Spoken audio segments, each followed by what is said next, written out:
Shahu bank चौक येथे अक्षय बाळू मस्के नावाचा एक रिक्षा चालक आहे. त्याच्यावर 3 ते 4 लोकांनी येऊन फायरिंग केलेली आहेत. यामध्ये 4 राऊंड फायर केलेले असं निष्पन्न झालेलं आहे आणि त्याच्यावर कोयत्याने वार सुद्धा झालेला आहे.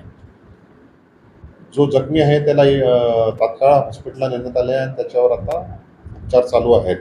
आमचे additional CP crime, DCP crime, सर्व क्राईमचे युनिट्स तसेच पोलीस स्टेशनचे सर्व अधिकारी, आमचे झोन 2 आणि इथले आजूबाजूचे सर्व पोलीस स्टेशनचा डीबी स्टाफ वगैरे या आरोपींच्या शोधात आहेत आणि आम्हाला खात्री आहे टेक्निकल सर्वेलन्स चालू आहे.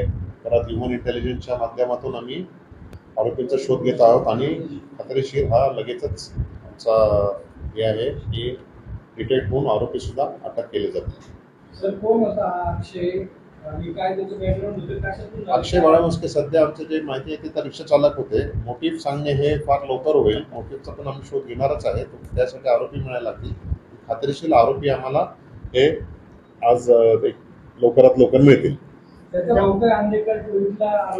मोटिव्ह सांगणे आता सध्या आम्हाला सांगता येणार नाही. खात्रीशीर आमचं शोध चालू आहे त्याबाबत. आरोपी मिळतील, त्यामध्ये सगळं क्लिअर होऊन जाईल. एक 3 ते 4 लोक होते आणि काही राऊंड फायर झालेले आहेत. 4 राऊंड फायर झालेले आहेत आणि कोयत्यासारखी वस्तू किंवा कोयता असेल त्याच्यावर त्यांनी वार झालेला आहे. त्याच्यावर गोळीबार झाला, त्याची परिस्थिती काय? तो आता हॉस्पिटलमध्ये उपचार चालू आहेत त्याच्यावर. त्याची काही गुन्हेगारी पार्श्वभूमी आहे का? जो मयत आहे त्याच्यावर पार्श्वभूमी नाही आहे. आरोपी शोध झाल्यावर त्यांचंही कळून जाईल. पण मयत आहे त्याच्यावर तर कुठली गुन्हेगार पार्श्वभूमी आता सध्या दिसून येत नाही. सर आम्हाला किती आरोपी होते आणि वय किती आरोपी? एक 3 ते 4 लोक आहेत. आरोपीचं वय निष्पन्न नाही आहे. 3 ते 4 आरोपी ते आयडेंटिफाय होतील. त्यावेळी आम्ही तुम्हाला डिटेल्स देऊ. सध्या मोटिव्ह आपल्याला काही क्लिअर नाही आहे. ज्यावेळी ते आयडेंटिफाय होतील त्यावेळी आम्ही तुम्हाला डिटेल परत एकदा हे करू. साधारण 25 होता असं दिसतं. टोळी उद्योगने हे करण्यासाठी आपल्याला डिटेक्ट व्हायला लागेल आणि त्यानंतर आम्ही तुम्हाला हे डिटेल सांगू. थँक्यू. ह्याच्यात अपयशी ठरलं असं म्हणता येणार नाही. आपल्याला मोटिव्ह ठरल्यावरच कळेल. ते आरोपी अटक झाल्यावर हे कळेल. सर एवढ्या बालाजीनगर सारख्या गजबजलेल्या ठिकाणी 4 आरोपी कोयत्याने बंदूक घेऊन येतात, एका व्यक्तीवर वार करतात, गोळीबार करतात.